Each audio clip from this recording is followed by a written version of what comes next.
Busca a Jesús cada mañana y prepárate para un día genial, porque no hay día completo sin adoración. Hola, muy buenos días. Gracias porque están de nuevo con nosotros en este inicio de trimestre, en este inicio de semana. Les saludamos con mucho gusto José Ramón y Rosalena. Les damos una cordial bienvenida a repasar nuestro folleto que tiene por título Pablo y los Efesios. Nuestro versículo está en Efesios 1, 9 y 10.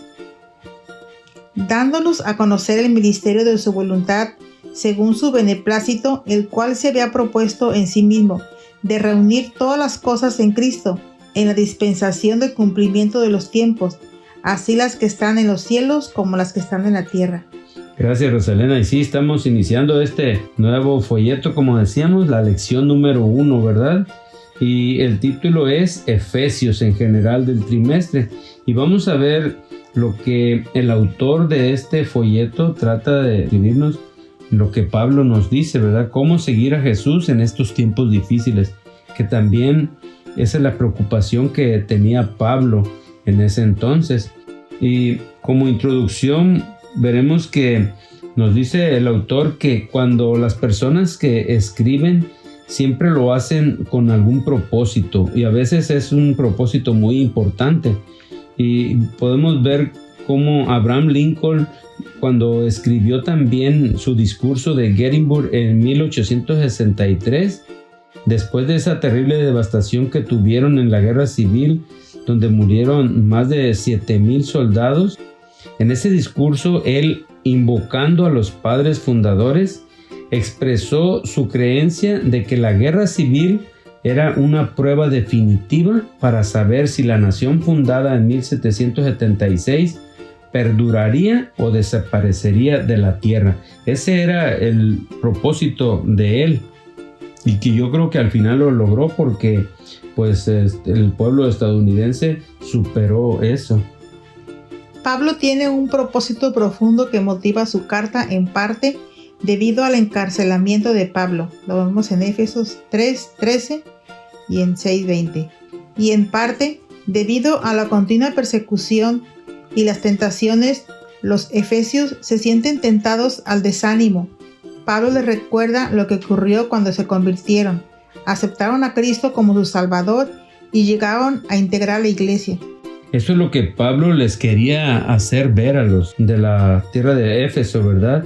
Que les quería recordar lo que habían hecho, cómo se convirtieron también en ser el cuerpo de Cristo, y cómo también fueron la esposa de Cristo, y en un ejército bien pertrechado también que eran. Eso les quería recordar al escribirles esa carta.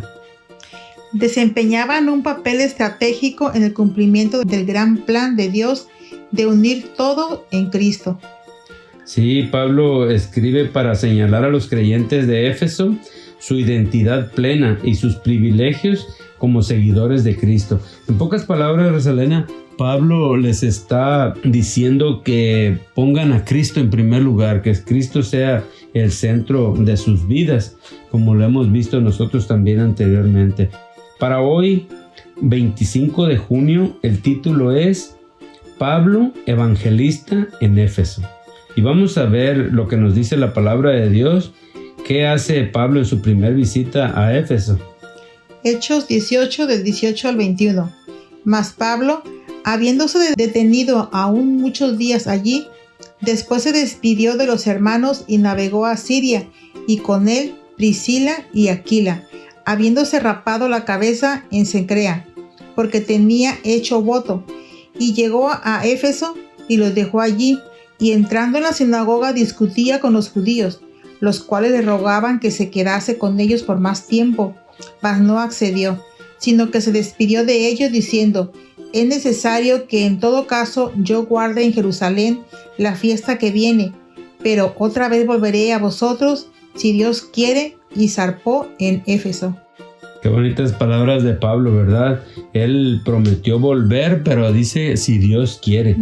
Y también podemos ver que en esta primera visita que hizo a esa tierra de Éfeso fue una visita muy rápida, ya que él iba perseguido después de estar en Corinto. Él era perseguido y por esa razón fue donde dice se crea y pasó por Éfeso. Y entonces aquí también una de las cosas que me llama la atención, que lo primero que hizo Pablo es que acudía a las sinagogas y dice que discutía con ellos. Yo creo que esta palabra discutía, Roselena, no es como nosotros a veces pensamos en discutir algo, pelear algo, sino que él hablaba de las escrituras con ellos, pero hablaba tan bien que ellos lo instaron a que se quedara nuevamente, ¿recuerdas? Sí. Entonces, Éfeso era una de las ciudades más grandes del Imperio Romano, con una población de unos 250,000 habitantes. Era la capital de una de las provincias más ricas del imperio, la provincia de Asia, que abarcaba gran parte de lo que hoy se conoce como Asia Menor. En los días de Pablo, la provincia disfrutaba de un periodo de crecimiento y prosperidad, al ser una ciudad portuaria. Éfeso también estaba en las encrucijadas de importantes rutas terrestres. Si bien la gente de la ciudad adoraba a muchas deidades, Artemisa, considerada la diosa protectora de la ciudad, era suprema. La adoración a Artemisa era el centro de las ceremonias cívicas, los juegos deportivos y las celebraciones anuales. Los romanos denominaban Diana a Artemisa. Lo podemos ver en Hechos 19, 24 al 35. Sí, fíjate que le tenían, ahora sí como podemos decir, mucho respeto a esta diosa, ¿verdad? Posteriormente, Roselena, Pablo regresa a Éfeso en su tercer viaje misionero, como nos lo menciona el capítulo 19 del libro de los Hechos, y ahí se queda ahora sí por 3 años. Entonces el apóstol dedica un tiempo sustancial a Éfeso con la intención de dar un fundamento sólido al cristianismo allí. O sea que Pablo visitó varias veces la ciudad de Éfeso. Ahí fue donde creó y organizó varias iglesias. Pero cuando él está escribiendo esta carta que vamos a analizar en este trimestre, él está para ese entonces en la cárcel. Fíjate que aquí viene una pregunta importante, José Ramón. ¿Qué acontecimientos extraños genera una reverencia generalizada por el Señor Jesús en Éfeso? Lo vemos en Hechos 19, del 13 al 20. ¿Te gustaría leérnoslo para ver este hecho histórico que pasó? Pero algunos de los judíos exorcistas ambulantes intentaron de invocar el nombre del Señor Jesús sobre los que tenían espíritus malos, diciendo: os conjuro por Jesús, el que predica Pablo. Había 7 hijos de un tal Exeba, judío, jefe de los sacerdotes, que hacían esto. Pero respondiendo el espíritu malo, dijo a Jesús: conozco y sé quién es Pablo, pero vosotros, ¿quiénes sois? Y el hombre en quien estaba el espíritu malo, saltando sobre ellos y dominándolos, pudo más que ellos, de tal manera que huyeron de aquella casa desnudos y heridos. Y esto fue notorio a todos los que habitaban en Éfeso, así judíos como griegos, y tuvieron temor todos ellos, y era magnificado el nombre del Señor Jesús. Y muchos de los que habían creído venían confesando y dando cuenta de sus hechos. Asimismo, muchos de los que habían practicado la magia trajeron los libros y los quemaron delante de todos. Y hecha la cuenta de su precio, hallaron que era 50,000 piezas de plata. Así crecía y prevalecía poderosamente la palabra del Señor. Sí, fíjate cómo fue creciendo y de qué forma Dios hizo esos milagros, ¿verdad? Lucas, fíjate que el escritor del libro de los Hechos comparte la extraña historia de 7 exorcistas judíos itinerantes en esta ciudad. Y entonces aquí podemos aprender, Rosalena, que estas personas de los que trata la historia, pues se atrevieron a mencionar el nombre de Jesús para sacar estos espíritus malos, pero ellos no estaban bien convertidos, ¿verdad? Por esa razón es que dice que entremezclar los nombres de Jesús y de Pablo en sus encantamientos decididamente es una iniciativa desafortunada para esos exorcistas.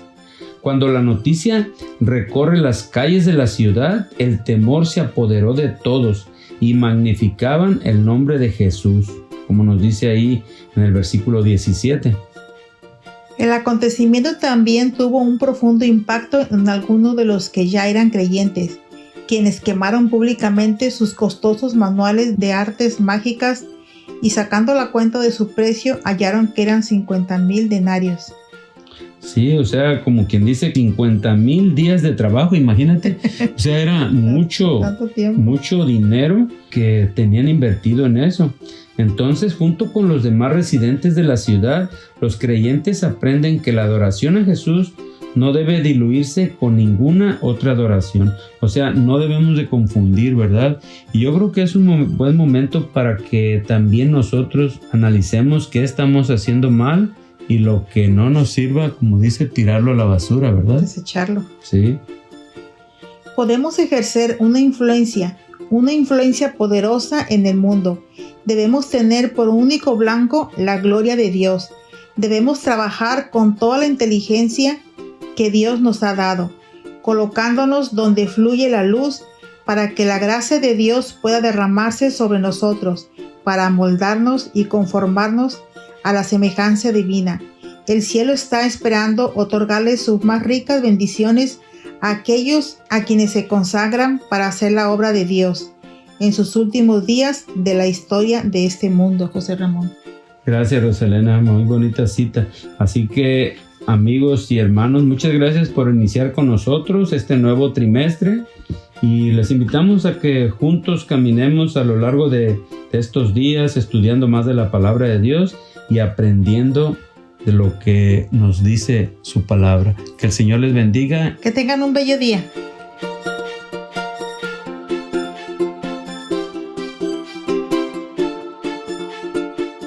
Te invitamos a que compartas la lección de Escuela Sabática en tus redes sociales, porque no hay día completo sin adoración.